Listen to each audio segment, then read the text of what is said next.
Francisco Pesarini, soy compañero de Rodrigo, el doctor Rodrigo Alderete. Estamos juntos en el servicio de hemodinamia, él como médico de staff, yo como fellow. Me desempeño como cardiólogo, jefe de residentes en el Hospital Posadas. Rodrigo el otro día me planteó la posibilidad de dar clases en el módulo de cardiopatía isquémica, me dijo que estaba como coordinador y le dije que sí. Así que el tema que hoy nos compete es síndromes coronarios agudos, en este caso lo que es infarto con ST, con elevación del ST. ¿Han leído algo del tema? ¿Lo han tenido pacientes? ¿Qué han podido hablar con la doctora de la Maggiore de infarto, síndromes coronarios agudos? ¿Tiene alguna noción de esto? ¿Han manejado pacientes de este tipo? ¿Sí? Vieron que es algo muy prevalente, que se ve prácticamente todos los días. De hecho, estos cuadros son piedras angulares en la carrera de la cardiología en cuanto a la prevalencia, la incidencia. Casi la mitad de la hospitalización argentina está dada por la insuficiencia cardíaca y de esa mitad casi una mitad se le llama la cardiopatía isquémica. Por eso es un tema tan importante. Bueno, como clasificación, entonces los síndromes coronarios, tenemos el paciente que presenta, ¿sí? Esto no, yo creo que acá no se ve nada. Vamos a hacer así.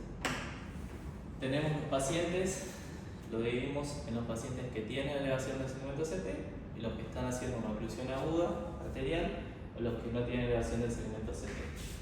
Aquellos que no tienen elevación habrán visto con Carla que dependiendo si presentan o no biomarcadores, troponinas, enzimas, se los catalogan en infarto sin elevación o cuadros angina inestable. También hay otra rama, la que no está, que son los nuevos, ANOCA, MINOCA, no sé si los charlaron en esos cuadros. Bien, perfecto. Entonces, me pareció importante conversar la nueva definición de infarto, ¿sí? La definición universal de infarto, que es aquella donde nosotros tenemos que tener el daño, ¿sí? Miocárdico agudo constatado, detectado por los biomarcadores, en este caso las troponinas ultrasensibles, en un contexto de un paciente que está sufriendo una cardiopatía isquémica.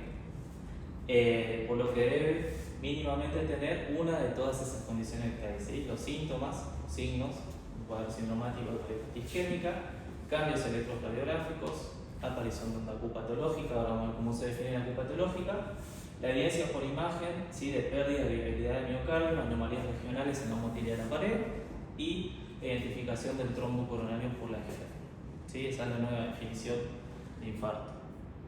Los tipos de infarto han visto con la doctora Carla que si bien generalmente es un desbalance entre la oferta y la demanda de oxígeno, pero los mecanismos que llevan a que ese desbalance se genere son distintos, por lo cual estos tipos de infarto sabemos que lo que nos compete hoy en la charla es básicamente el accidente de la placa, ¿sí? La ruptura y la posterior trombosis de la placa, que es el infarto de tipo 1. Después hay desequilibrios entre la oferta y la demanda, los de tipo 3, que son aquellos pacientes que presentan muerte súbita y mediante la autopsia del paciente uno si constata trombo se redefine como un tipo 1, los de tipo 4 asociados a los procedimientos de hemodinamia y los de tipo 5 asociados a las cirugías de vascularización mecánica, ¿sí? O cerrar.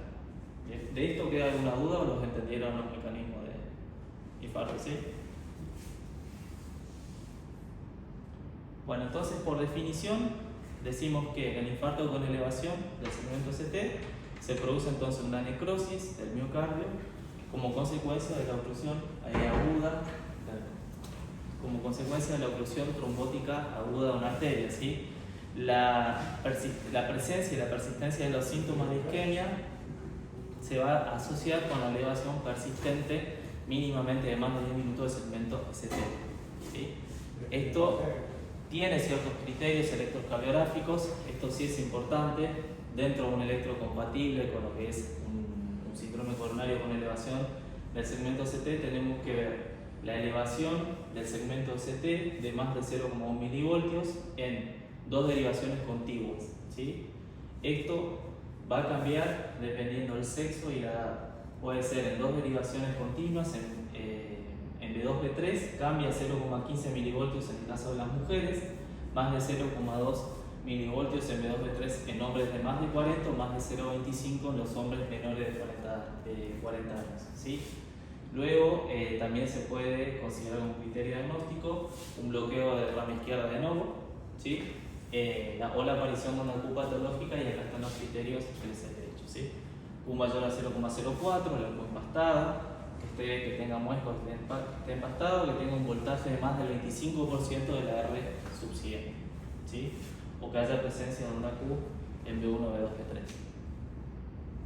Estos son los criterios de Garbosa que sirven, digamos, para diagnosticar o hacer diagnóstico de infarto con elevación del ST en pacientes que presentan bloqueo de rama izquierda de base. Un bloqueo de rama izquierda de nuevo, como vimos recién, se considera un susto, ¿sí? Eso es una urgencia.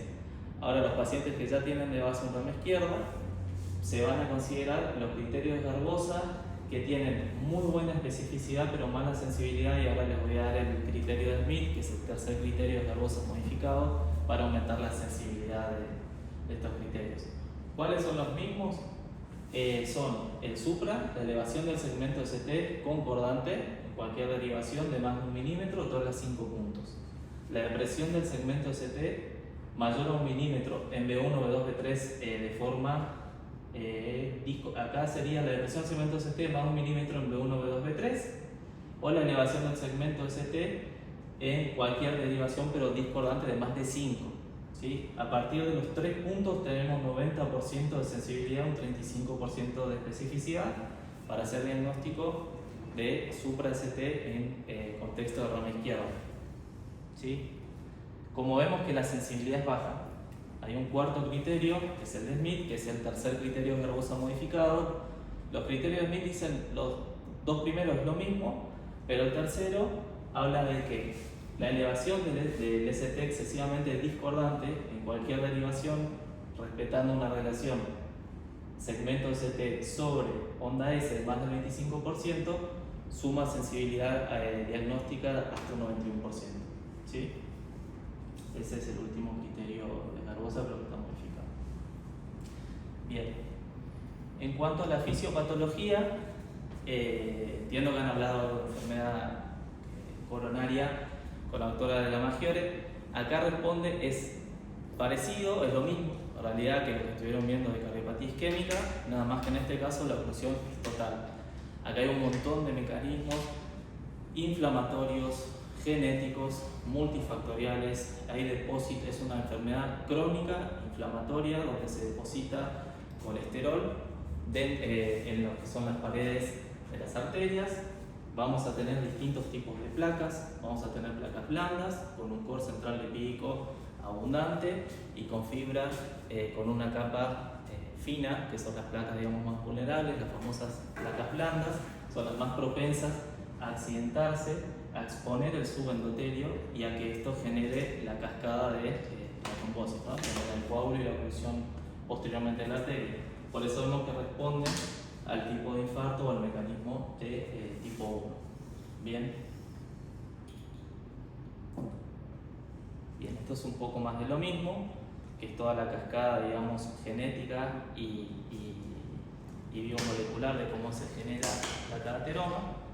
Sepan que existe un clearance, ¿sí?, constante de lo que es las fibras elásticas de las arterias, lo que son las metanoproteinasas, todos esos mecanismos de balance o de homeostasis que tienen las arterias dentro de lo que es el endotelio, el subendotelio, la túnica muscular y la adventicia, se ven desreguladas en estos pacientes que tienden a tener fenómenos de inflamación crónica dentro de los vasos. Bueno, antes de pasar al diagnóstico, ¿alguna duda hasta acá de esto? Por ahora nada. Okay. Bueno, entonces, en cuanto al paradigma diagnóstico, si bien vimos la nueva definición de infarto de miocardio, anteriormente se consideraba como diagnóstico la clínica, el electro y los biomarcadores, ¿sí? Nunca, obviamente, debe demorar nuestro accionar como médicos cardiólogos el esperar los biomarcadores en una supra, ¿no? Uno ve un supra en el electro, lo ve con la clínica y automáticamente inicia lo que es el sistema de emergencias. Bien. eso no debe retrasar nuestro. Bien. ¿Cómo es la clínica del infarto? ¿Cómo se puede presentar el paciente? ¿Qué se les ocurre? El dolor ¿cómo caracterizan el dolor de tipo anginoso típico? El dolor opresivo. La mano en garra, Mano en garra, está bien, es opresivo, retroesternal, es irradiado, se exacerba con el ejercicio, calma con el reposo, con los nitritos. ¿Sí? El dolor, cualquier dolor que esté entre la mandíbula o la punta del brazo izquierdo, en el borde cubital, puede responder a fenómenos de isquemia. ¿Bien? Entonces, el dolor, muy bien. ¿Que algún equivalente anginoso han escuchado por ahí? El paciente no presenta dolor o el infarto silente, como se dice. ¿Qué otros síntomas tiene el dispositivo? ¿Sí? Dolor plurítico, pacientes con síntomas vasovagales, las náuseas, el dolor punzante de tórax, el malestar torácico, la disnea, como bien dice el doctor. Hay muchos pacientes que no tienen la clínica, sobre todo Leonardo Rodrigo, con la apatía de la mujer, que no tienen la clínica típica del infarto, ¿sí? El que vimos recién, el dolor de tipo anginoso. Por ahí se presenta con otra clínica, en la cual uno también tiene que sospechar por ahí que está ante cardiopatía isquémica, ¿sí? Esta clasificación, que es la clasificación de Philip y Kimball, básicamente nos habla de, nos predice qué mortalidad tiene el cuadro del paciente. Y esto vamos a ver que es importante a la hora de definir también qué estrategia vamos a hacer con el paciente. No es lo mismo que yo un día de guardia lo llame a Nico y le cuente que tengo un paciente, un Philip D, que lo tengo en shock cardiogénico, intubado con un supraanterior, que tengo un paciente en Philip A. ¿Sí? Si bien, a ver, el cuadro es una urgencia, pero no es lo mismo, fíjense, el grado de mortalidad o el porcentaje de mortalidad que presenta el paciente. El paciente que entra con una oclusión coronaria aguda y que está sufriendo un infarto, que viene con signos de shock cardiogénico, tiene mucho más mortalidad que un paciente que no tiene falla de bomba en el momento del evento. ¿Sí? Y acá esto es importante. Sepan que hay pacientes que tienen preacondicionamiento isquémico previamente, que van generando ramos colaterales. Hay muchos pacientes que viven por ramos colaterales. Después hacen un evento agudo, pueden accidentar una placa, se pueden infartar, pero generalmente el paciente que lo hizo de forma crónica y que tuvo el tiempo de generar ramos colaterales, sí, van a estar ahí. Generalmente les va mejor que al paciente, al varón de 40 que fuma, que no hizo preacondicionamiento isquémico, que infartó un vaso y toda esa región no tiene colateralidad de otros vasos. ¿Sí? Esos pacientes generalmente remodelan mal, hacen caída de la función sistólica y pueden terminar con insuficiencia cardíaca. ¿Sí? Esto es un poco la evolución que presenta el electro del paciente con infarto en distintas fases. Se habla de una fase hiperaguda, esto lo sacaba Bromwell, con una fase hiperaguda, aguda, subaguda y crónica. Fíjense que en la fase hiperaguda del infarto tenemos simetría y aumento de la amplitud de la onda T con supra ST de convexidad superior, a diferencia de la pericarditis que es cóncavo hacia arriba, y hay una fusión prácticamente entre lo que es el segmento ST y la onda T, generando casi una curva continua. ¿Sí? La fase hiperaguda se considera hasta aproximadamente las 6 a 12 horas. ¿Sí? Después de las 12 horas puede empezar a disminuir, ¿sí? La amplitud de la onda T hasta se puede invertir y puede empezar a aparecer lo que es la necrosis, la onda Q. Bien, después tenemos fase subaguda y finalmente la fase crónica donde se puede normalizar la onda T. Bien. ¿Sí? La subaguda se considera ya a partir de que el ST se nivela. Exacto. Fíjate los cambios evolutivos de la onda T. Descenso del ST y la T se puede empezar a nivelar. Puede haber cierto grado de onda T negativa. Onda T negativa, pero el ST todavía está o ya está ahí, digamos, ya está nivelado.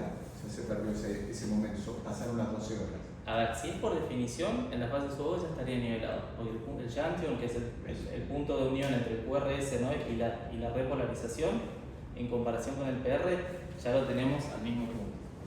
¿Sí? El punto J con el PR. No es lo mismo que acá. Acá el punto J está supranivelado, pero ahí el punto J ya está en el mismo punto. ¿Sí? Bien. No, por favor.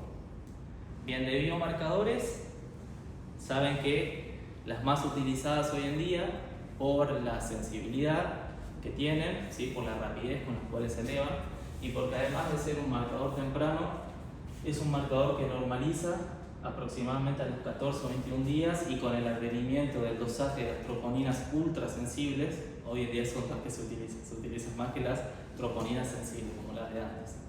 Acá que es importante, que uno va a definir el daño miocárdico, ¿sí?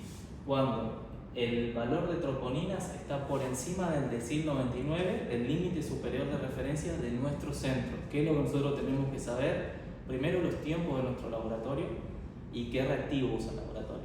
Cuáles son los valores, digamos, de referencia. Porque hay pacientes que por ahí viven crónicamente inflamados o viven crónicamente con insuficiencia cardíaca, ya presentan valores de troponina elevados, que por ahí en un primer dosaje se alarma, se asusta, obviamente, que lo tiene que contextualizar con la clínica y con el electro, pero lo que es importante acá es hacer curva, es hacer troponinas seriadas. Ahora, con el advenimiento de las troponinas ultrasensibles, se puede hacer la curva a los 60 minutos o a las 2 horas.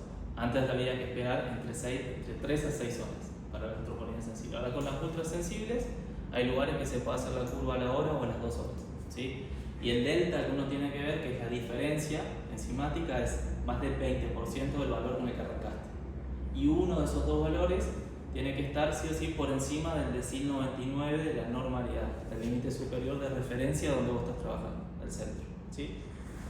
A ver, para cerrar la idea, lo que me está diciendo es que el primer valor puede estar o no estar sobre el percentil 99, pero el segundo valor tiene que ser un delta psíquica mayor del 25% del valor inicial, del 20%. Pero el segundo valor sí tiene que estar sobre el percentil 99 de nuestra institución. Con que haga un delta del que vos arrancaste del 20, ya está haciendo curva. Cosa diferente es si el valor inicial ya está en el percentil 99. Claro, por encima. Por encima. El único que no es mandatorio por ahí hacer una curva es que te dé exageradamente alto. Por ejemplo, la guía americana, la última, dice que tenés por 10 el valor del decil 99 por 10, un primer valor ya está. Y otra cosa más, estamos hablando en esta clase de supra. Lo que son las enzimas no tiene que demorar a hablar con el hemodinamista. Yo llega con supra sobre el pecho, tengo que llamar a la hemodinamia porque empieza a correr el tiempo cuarta, ¿sí? Bien.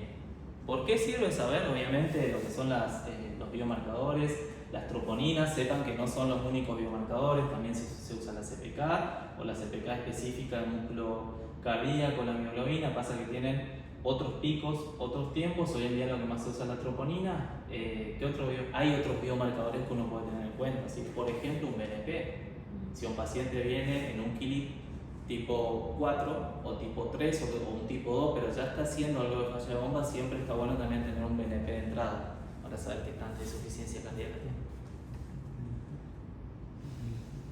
Bien. Bueno, esto, que era un poco lo que les comentaba, sepan que hay un sinfín de causas que elevan troponinas.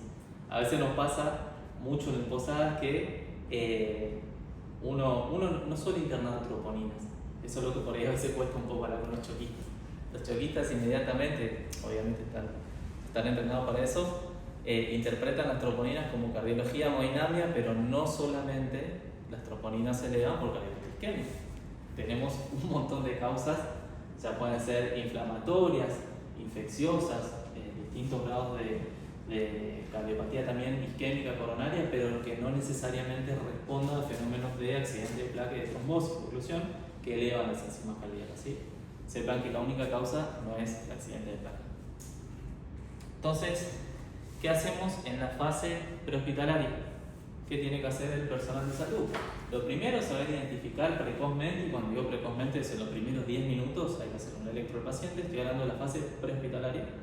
Hacer un electro, y esto, ¿alguno hizo el curso de la CLS? Hasta ahora, el curso de RCP de la CLS. Sí.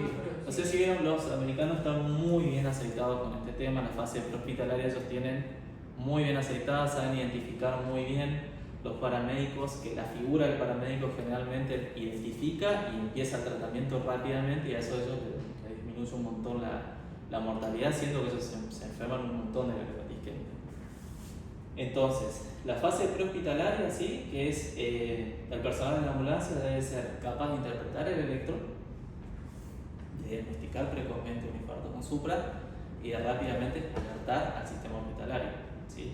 Idealmente el paciente llega a la fase hospitalaria si es que va a un centro con intervención o con capacidad de intervención percutánea, con hemodinamia, tiene que ser en los primeros, si directamente lo mandamos a un centro con hemodinamia, dentro de los primeros 60 minutos, la idea es que ya esté pasando la cuerda por la lesión y angioplastiando la placa.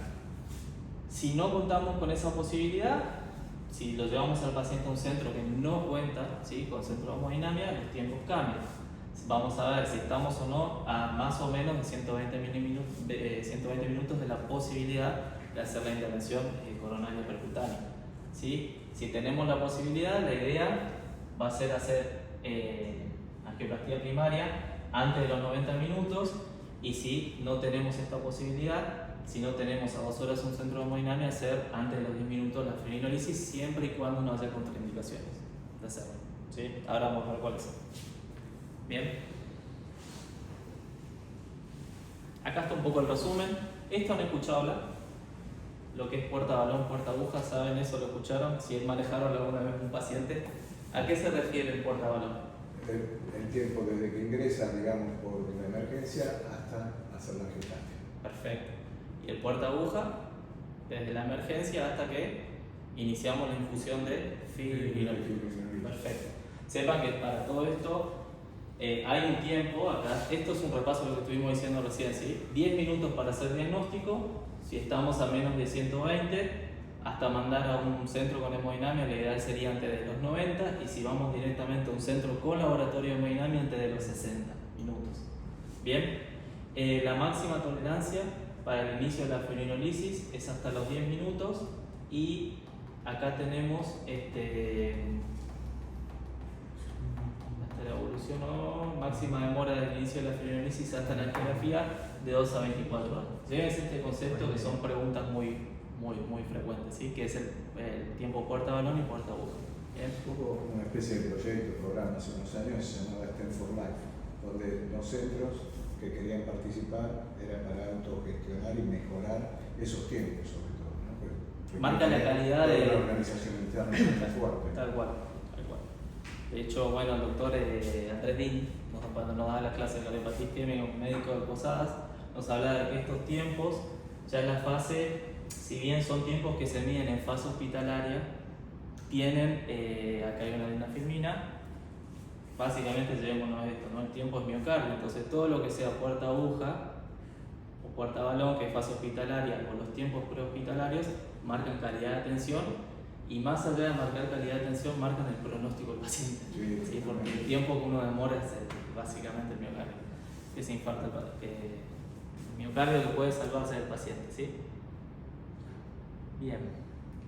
Importante para que hace igual de ambulancia hoy en día o de emergencia, tener en cuenta eso, que a veces uno dice, bueno, me lo derivan, pero donde lo derivan no está preparado para hacer esto en 60 minutos. Y tomar esa decisión también es un punto ahí importante, ¿no? Bueno. Doctor, antes de pasar al tratamiento, ¿dudas hasta ahora de los tiempos, de los conceptos? ¿El tiempo dijiste que era desde la admisión hospitalaria hasta el inicio de la fibrinólisis? Vos tenés que definir antes de los 10 minutos si vas a hacer esto o no, y para ver esto tenés que ver a cuánto tiempo tenés el laboratorio de hemodinamia más temprano. ¿Sí? Si lo tenés a más de 2 horas, bueno. Si no tiene contraindicaciones absolutas de fibrinólisis, ¿Y siguen manejando streptokinasa? ¿RTPA? mira, en el centro donde yo trabajo, Sí. usamos. Eso es importante. Doctor, y Porque aunque no se tienen haga este último nuevo, ¿no? Perdón, ¿no? Esta última TPA que se da en Bolo. Anteplaza o Ajá. y a muchos lugares que usan. Claro, sigue con la infusión de streptokinasa clásica, digamos, a partir de... Sí. aunque se haga fibrinólisis, sí o sí va a requerir intervención coronaria percutánea. Asumo que hay que hacer fibrinólisis y derivarlo Claro. a intervención coronaria. Bueno, ahora vamos justo a esa parte, una muy buena pregunta. ¿Qué es lo que uno ve cuando hace fibrinólisis? Si cumple qué cosas. Los criterios que son disminución del ST menor del 50%, arritmia post-fibrinolisis y los síntomas. Los síntomas, las enzimas, el segmento ST, si desciende, y el RIVA, el ritmo ventricular acelerado, que es la arritmia común. O sea, la arritmia Perfecto. Bueno, muy bien. Bueno, entonces el manejo del paciente en lo agudo, ¿no? El tratamiento sintomático, tanto en las guías de la Sociedad Argentina del 2020 como en las guías americanas del 2025, hablan de no hacer sistemáticamente el soporte de oxígeno solamente a pacientes que presentan saturación de oxígeno por arriba del 90.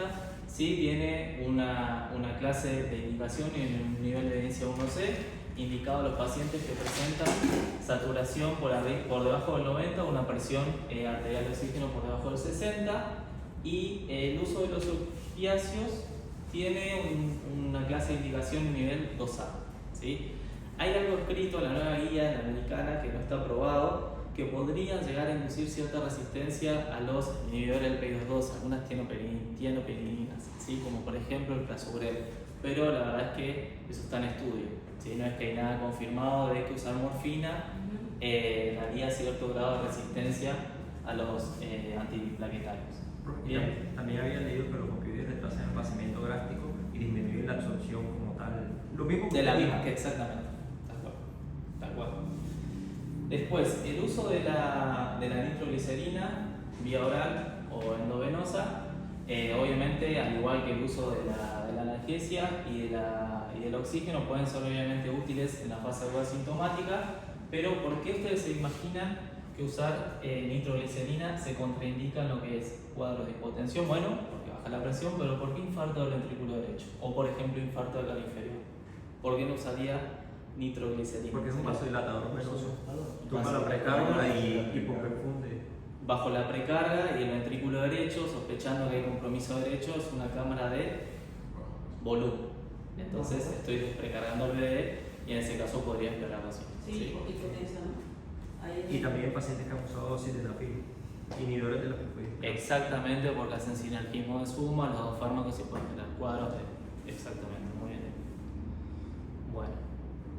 Bueno, estos son los distintos tipos de nomenclaturas que hay respecto a la angioplastía. ¿Sí? Tenemos la angioplastía primaria, idealmente, obviamente, siempre las primeras 2 horas. En el caso de que sea primaria, es el caso de que el paciente no se hizo previamente fibrinolíticos. Tardía es entre las 12 y 48 horas. La de rescate es cuando la fibrinolisis no tiene criterios de reperfusión. Ahí está un poco lo que vos preguntabas.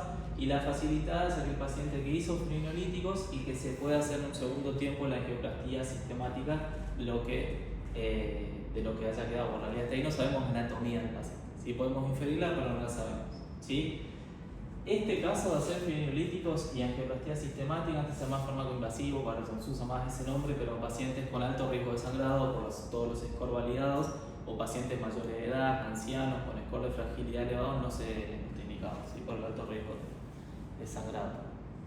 Entonces, yo siempre cuando pongo las recomendaciones, voy primero por lo que se indica y después lo primero que se contraindica, ¿sí? Entonces, la reperfusión en todo paciente que esté isquémico y que tenga clínica de isquemia, está recomendada la reperfusión dentro de las primeras 12 horas, ¿sí? Lo más recomendable es la angioplastía primaria. Es más recomendable, obviamente, que la fibrinolisis siempre y cuando estemos dentro de los plazos estipulados que son el grafiquito que estuvimos viendo, ¿sí? Si no se puede realizar la angioplastía primaria dentro de los plazos que están estipulados, sí tenemos que pasar a hacer fibrinolisis dentro de las primeras 12 horas, ¿sí? Y siempre y cuando no existan contraindicaciones para hacer la fibrinolisis. Bien, después, respecto a la angiografía temprana, ¿sí? La CCG dentro de las primeras 24 horas puede hacerse en caso de que el paciente alivie los síntomas, que normalice el segmento CT, o que normalice los síntomas tras la administración de nitroglicerina, ¿sí? Eso trabaja un poquito a nivel de indicación y siempre no está indicada la angioplastía en pacientes que estén asintomáticos, ¿sí? En ese caso se contraindica la angioplastía luego de que el vaso primario ocluido esté más de 48 horas tras la presentación del infarto. Bien, si el paciente no tiene síntomas, No hay que hacer CSG o angioplastia de rutina. ¿Sí? Eso está contraindicado. Básicamente eso es lo que dice esa indicación. Bien. ¿Queríamos en su caso? Ver la evolución del paciente, Tomografía coronaria. electroseriado, ver cómo evoluciona el ST, ver cómo evoluciona la curva enzimática, ver si el paciente no hace algún criterio clínico de shock, básicamente. Ver la clínica del paciente. ¿Sí? Si el paciente está con dolor, si tiene cambio dinámico en el electro, si tiene curva enzimática en ascenso, si tiene signo de insuficiencia cardíaca, hay que estudiarlo. Bien.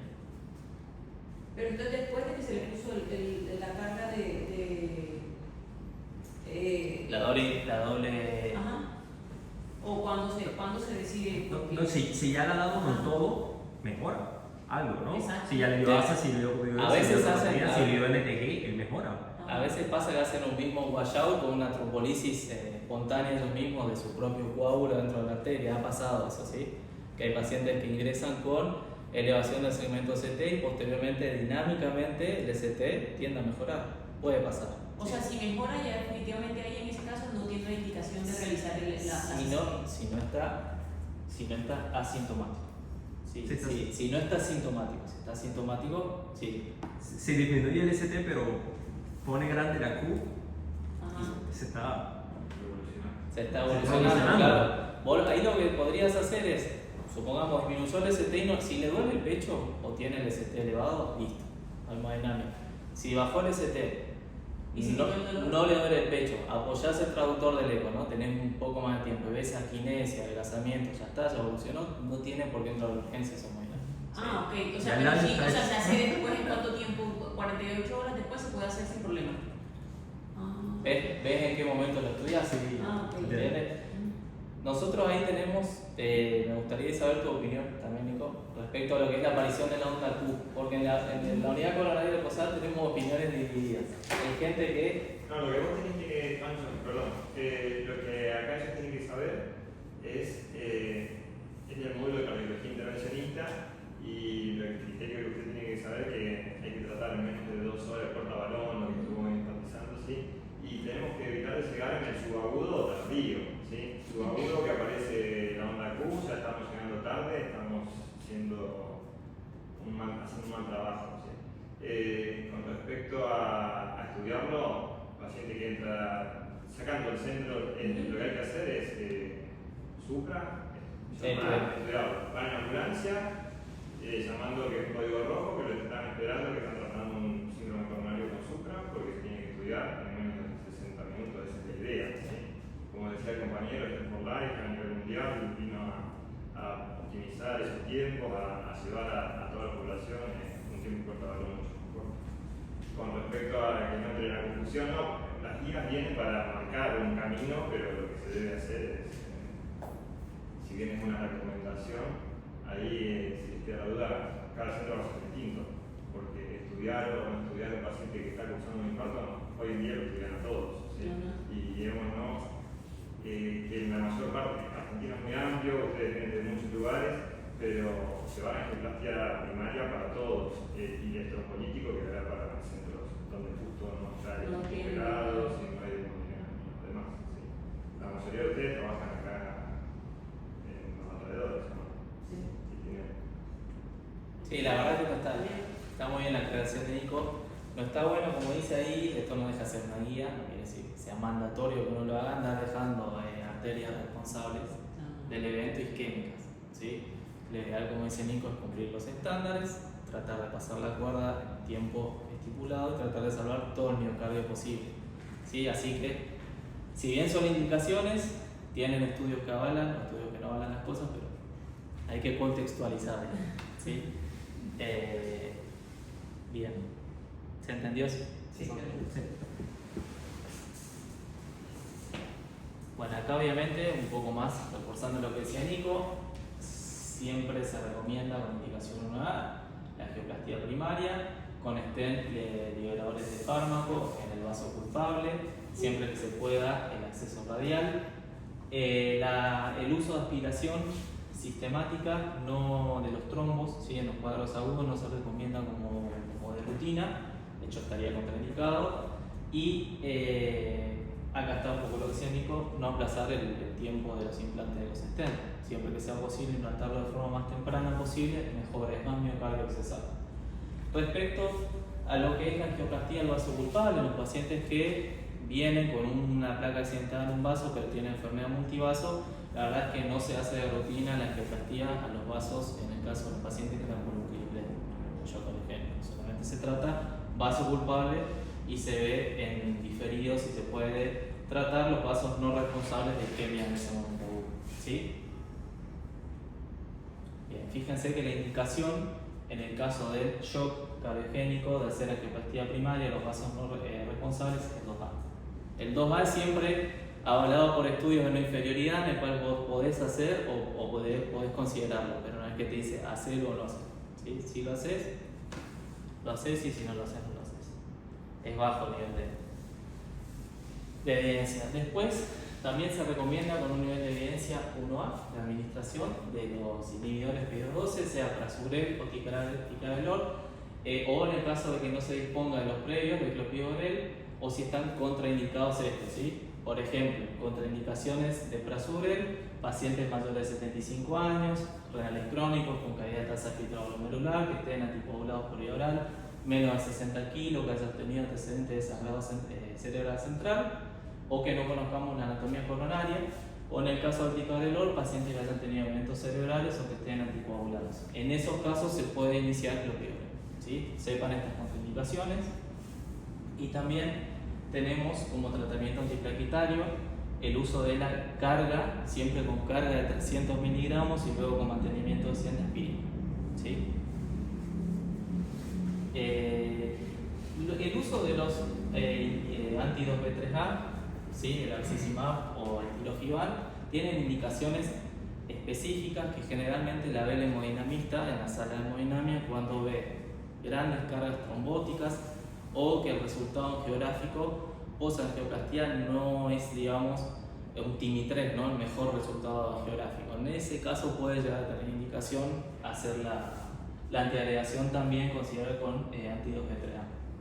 Bien, pero no es de rutina, sepan eso, como si es las tienopiridinas o la aspirina. Si un paciente entra a hacerle, se le hace la CCG y en el primer tiempo le colocan un stent y necesitan algún otro stent en un segundo tiempo para algún otro vaso que esté enfermo, a ese paciente se le indica una vez la doble antiagregación, o sea, clopidogrel se le deja de inmediato enseguida. Okay. Sí, es que generalmente se te llevan cargados, al menos en posadas, suelen venir, que no quiere decir que esté bien, pero se suelen venir cargados de la guardia. Generalmente se vienen cargados de la guardia. Sí, sí. Después vos ves cómo es la angioplastía, cómo es la lesión, cómo es la anatomía, cuántos te pusiste, con qué resultado geográfico quedó, y ves si escalás la potencia del antiagregante, ¿sí? Generalmente nosotros usamos clopidogrel, si escalás a un antiagregante más potente o si pones inhibidores de los B3, como dijimos. A veces suelen hacer tirofiban coronario, intercoronario, cuando es mucha la carga trombótica o el resultado geográfico no es bueno o bueno reflow, ¿sí?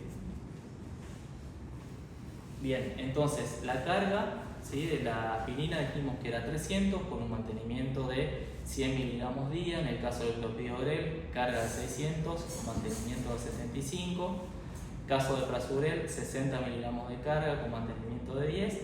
O el caso de ticagrelor de 180 con 90. Hubo un montón de ensayos que compararon ticagrelor y Prasugrel.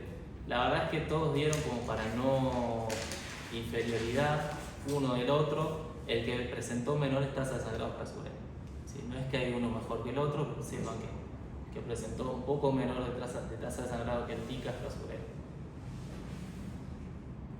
Bien, respecto a la anticoagulación en estos pacientes, sí se recomienda con un nivel de indicación 1C la anticoagulación para todos los pacientes, además del tratamiento antiagregante que estuvimos conversando en el caso de la angioplastía primaria. Siempre el uso sistemático de heparina no fraccionada, ¿sí? En el caso de la heparina no fraccionada se puede arrancar con bolo endovenoso, esto es importante, endovenoso de 70 a 100 unidades kilo, cuando no vamos a prever la utilización de antiagregantes endovenosos, ¿sí? Axizimab o tirofiban. O podemos hacer bolos de 50 a 70 unidades cuando combinamos la heparina no fraccionada con los inhibidores de beta-hidroxigenasa. También podemos usar, la guía americana dice 30 miligramos, acá en el de la SAC habla de un bolo endovenoso de 0,5 miligramos kilo. Y otro ejemplo es nunca usé bivalirudina en mis 5 años que estoy haciendo cardiología, nunca vi bivalirudina, pero si está escrita, se puede hacer un bolo endovenoso de 0,75, sería la infusión de 1,75 miligramos kilo. En el caso del uso de Noxa, sepan que se usa el mantenimiento de la anticoagulación. Nosotros vamos a tener que hacer la anticoagulación hasta 5 a 8 días de la internación, o hasta que el paciente ya esté reperfundido. Si el paciente ya está revascularizado y ya se trató el vaso, a no ser que tenga indicación de anticoagulación por otra cosa, que haya quedado con mala función, aneurisma apical, trombo intracavitario, la verdad es que uno puede suspender la anticoagulación y después evalúa el riesgo isquémico y el riesgo de sangrado, a ver si va con doble esquema o triple esquema al alta, ¿sí? Pero idealmente lo que dice la nueva guía americana, la de 2025, es antes del egreso, si se puede, sacar la anticoagulación. ¿Bien? ¿Para qué uno anticoagula un síndrome coronario agudo? Para evitar que se forme más trombo o evitar todas las complicaciones que nosotros podamos hacer en la sala de hemodinamia cuando hacemos angioplastia. Bien. Bien, y la fibrinolisis. Una preguntita. Sí, doctor.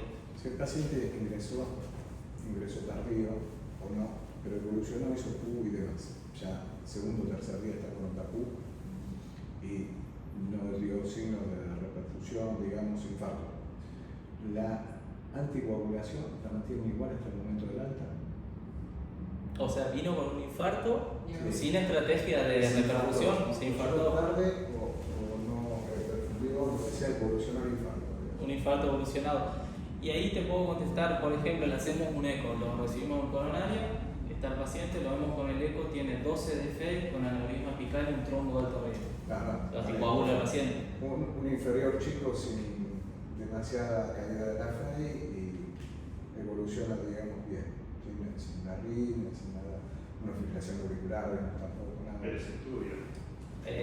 Hay que.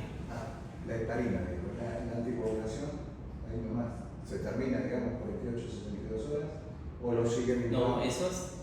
Claro, se termina. Si ya lo revascularizaste, lo que te dice la guía, Claro, por eso lo saca. se revasculariza. No vamos a dejar eso que hablamos ahí de Sí, 2 días de evolucionado, lo vamos a estudiar. Y lo dejamos sin anticoagular, ¿no? Se Hacemos un estudia y ¿qué encontramos? Perfecto. Y a Si partir se de puede ahí, abrir, sí, y una vez en la práctica, lo que hacemos habitualmente es angioplastiar al paciente, queda con la doble antiagregación plaquetaria y si no tiene indicación de anticoagulación, todo lo que nombró perfectamente Francisco, no sigue con la anticoagulación porque tiene alto riesgo de sangrado, estamos sumando otra patología. ¿Sí? bien. O sea, ya sigue con la doble Y sí, antiagregación, ya. a lo sumo quedará una profilaxis de para TDP, trombosis venosa profunda, con 0,4 venosa parina. Después, realmente, el esquema antiagregante, si vas con aspirina, aspirina, prazo, vas a ver que es un gráfico, que son 3, 6, 12 meses, un mes, tres esquemas. Eso depende del riesgo. Pero eso depende mucho de cada paciente. Vos le calculás el riesgo isquémico y el sangrado. Pero si el paciente todavía no está estudiado, sí. La otra Ya, pregunta que ¿entiendes? tengo, no sé, sí, perfecto, gracias. La otra pregunta que tengo es, no sé si va en este momento o en el siguiente, pero paciente que no llega al fibrinolítico pre-hospitalario, Sí. signos de reperfusión, llega, digamos, bastante bien, puede llegar a ser alguna complicación en las primeras horas de algún arritmo o algo, o no.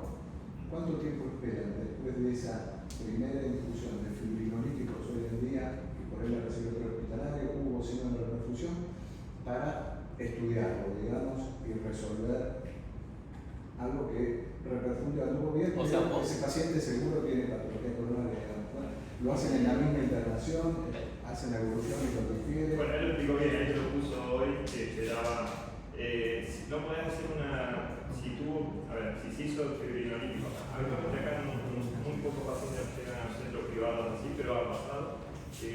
internados, estuvieron en un hospital y demás. Y algo muy importante, hizo fibrinolíticos, ¿cumplió o no cumplió con criterios de reperfusión?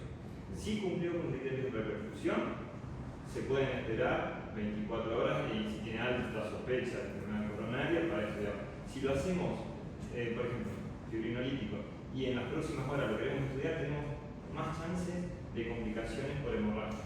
Por ejemplo, unas 24 horas todos. es que más Siempre con ese estado, ¿no? Lo que estamos diciendo. más que el tiempo, creo que lo que te quiere decir Nico es la clínica. Claro. Vos le pasás fibrinolíticos, supongamos que reperfundió, como así que tiene criterios. Listo, lo tenemos en coronaria, en 2 horas evoluciona con supra AR, tiene shock cardiogénico, lo intubamos, está con vasopresor y vasopresor, ya estudiamos. Por más que tenga la fibrinolítico, en ese caso, por eso estaba lo de la angioplastia sistemática. Eso hacer fibrinolisis y ATC. No, fibrinolisis y cumple criterios, vemos clínicamente cómo evoluciona, marcadores, láctico, SVO2, vemos toda la clínica del paciente. Y ahí esperan por lo menos 24 horas. Es que no Si no lo entiendo. profundo de inmediato, haya recibido el fibrinolítico. Ese es el criterio. No tanto tiempo, no es que espero 24 horas. Yo veo lo que me dice el paciente.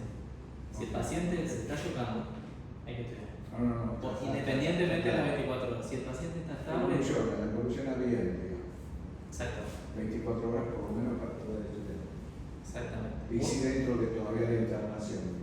Pregunto esto porque yo Sí, obvio. ya no voy a ocupar guardia de hace años. Los agarro después en consultorio. Claro, Y veo mirá, mucho criterio de paciente que por ahí se va y después se vaya al cardiólogo, aparecen 15, 20 días después, vas a ver sin un cateterismo, sin Claro, nada. exactamente. ¿En dónde está el criterio? Digamos, más? Y uno va viendo el electroseriado, los marcadores, el paciente que no haga nada por monitor, que no haga arritmias ventriculares, malignas, que no haga taquiarritmias, que no haga bajo gasto. Sí. Todas esas cosas clínicas que uno va viendo. Ya se va. Claro, ahí enseguida, che, mirá, vamos a estudiarlo, por más que haya tenido criterio de repercusión, está evolucionando con falla de hombros. ¿Sí? Ahí está, más allá del tiempo. Eso, ¿sí? Doctor, Gracias. ¿alguna escala de riesgo de sangrado avalado para infarto? ¿Alguna escala de riesgo de sangrado Sí. avalado para infarto? Aquí tenés para que. Ahora después lo vamos a charlar. Buenísimo. Un ratito de No, todo eso. Hay distintos scores, son 2 clases. Bien. Bueno, acá están entonces la forma, ¿sí? La administración, la posología, la streptokinasa, el 1,5 millón de unidades entre los 30 y 60 minutos, para lo del paciente con los chupetes conectados haciendo electroseriado, ¿sí? Siempre con todo el carro de paro, la intubación por cualquier tipo de compensación que pueda presentar. Si no podemos usar el reemplazo, un bolo de 15 miligramos y después se pasan 0,5 miligramos kilo durante 60 minutos hasta un máximo de 35 miligramos. El Rateplaza se puede usar bolo de 10 unidades endovenoso y 10 unidades administradas con 30 minutos de separación o el Tenesteplaza, ¿sí? Personalmente tengo solamente experiencia con la streptokinasa y acá, como muy bien dijo el compañero, los signos de trombólisis exitosa. Viene el alivio sintomático, ¿sí? Del dolor, el pico enzimático al doble, ¿sí? Que es todo el miocardio que se llama miocardio atontado, que sufre lo que se llama isquemia por reperfusión, es un miocardio que por un tiempo estuvo isquémico, quedó con un metabolismo prácticamente anaeróbico y cuando se vuelve a reperfundir sufre lesión y sufre injuria por los radicales libres que se producen por la reperfusión cardíaca que uno realiza, ¿sí? Se puede ver una disminución del segmento CT mayor a un 50% a los 60-90 minutos o el famoso ritmo ventricular acelerado, que es la arritmia de reperfusión. Todos estos son los criterios de fibrinolisis, ¿sí? O trombolisis exitosa.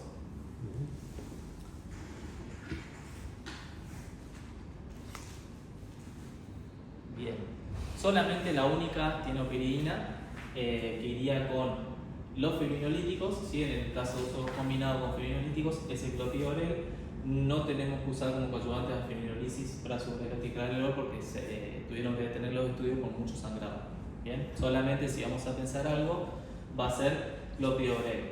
Y en el caso de los pacientes con más de 75 años, paciente añoso, la dosis de carga baja a 75 miligramos, ¿sí? Cuando nos vamos a usar fibrinolisis. Bien.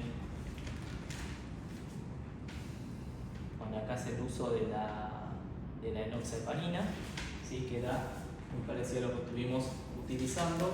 Solamente sepan que la dosis de mantenimiento se tiene que ajustar en pacientes con falla renal, con PIB de menos de 30. En vez de usar 1 miligramo kilo cada 12 horas de enoxa, la usan 1 miligramo kilo día. Se usa la mitad de dosis de enoxaparina, ¿sí? Lo de la heparina no fraccionada es lo mismo. Perfecto. Bien. ¿Estas las vieron alguna vez las contraindicaciones de los fibrinolíticos? Tenemos absolutas y relativas. La hemorragia intracraneal previa o el ACV de origen desconocido en cualquier momento previo del paciente, el ACV isquémico dentro de los 6 meses previos del evento agudo, algún daño previo al sistema nervioso central o neoplasias o malformaciones arteriovenosas, traumatismos, cirugías o lesiones, hemorragias gastrointestinales, trastornos o distintas desgracias sanguíneas también son todas contraindicaciones absolutas de los fibrinolíticos. Bien, y respecto a las relativas, en este caso uno tiene que valorar clínicamente, en el caso de una contraindicación relativa, riesgo-beneficio, a ver si lo tromboliza o no el paciente. Bien. Bueno, por supuesto, todo aquel paciente dentro de la logística de internación tiene que estar monitorizado mínimamente 24 o 48 horas, ¿sí? Dentro de puede ser una sala de shock room o de cuidados intensivos o de unidad coronaria. Y ¿saben por qué el paciente que tiene un síndrome coronario, después que está revascularizado, tiene que quedarse internado hasta 72, 96 horas en la unidad coronaria? ¿Qué es lo que uno tiene que mirar?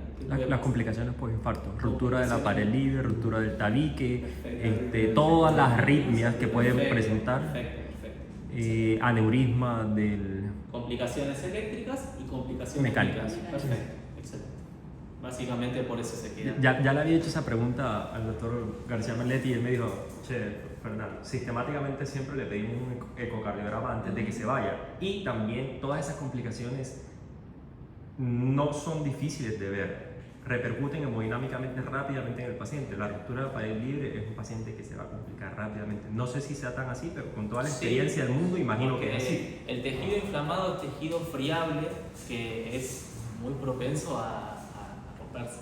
Sí. Entonces, por eso la indicación de que el paciente se queda en coronaria 3 a 4 días. ¿Sí? Ah, sí. Hay patas que lo dejan 24 horas. Está dándole alta tempranamente la doctora. Es La que, verdad es que a ver, uno tiene que individualizar cada paciente. Hay que ver también cuál es el monto isquémico, cómo es la evolución del electro, cómo es la evolución del eco, la clínica del paciente principalmente. ¿Sí? Bueno, el tratamiento a largo plazo de estos pacientes, por supuesto, esto sí, ya hablando en consultorio, control de los factores de riesgo cardiovasculares, clase 60 básica, la dieta, la actividad física, todo lo que ya sabemos que es tan difícil a veces de lograr en los ambulatorios, ¿sí? Pero piensen en los números en los que arrancamos: mitad de las internaciones argentinas, insuficiencia cardíaca, la mitad de esto prácticamente la cardiopatía isquémica, así que bien. Y como otras indicaciones, el tratamiento, esto es lo de anticoagulación, lo que vimos perfecto acá, tratamiento hipolipemiante, y el tratamiento que quedó más como con los beta bloqueantes y los IECA y los ARA, quedó como más un resabio de la era pre-reperfusión o pre-stent, donde los pacientes generalmente remodelaban mal o entraban con signos de insuficiencia cardíaca, ¿sí?